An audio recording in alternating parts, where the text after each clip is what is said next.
I have here potato salad. Ayan, nilagay ko din siya sa aking sandwich.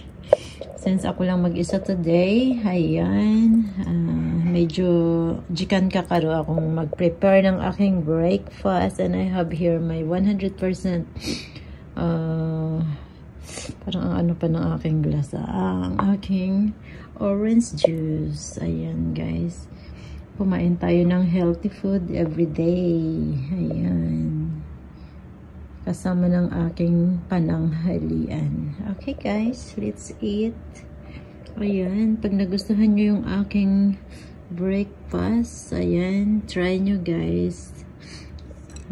So masarap talaga yung menudo. Masarap yan guys.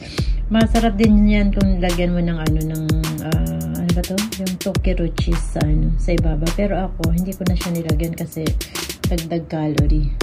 Ayan guys, good morning. Let's have coffee. Ayan, magko-coffee tayo. Yay.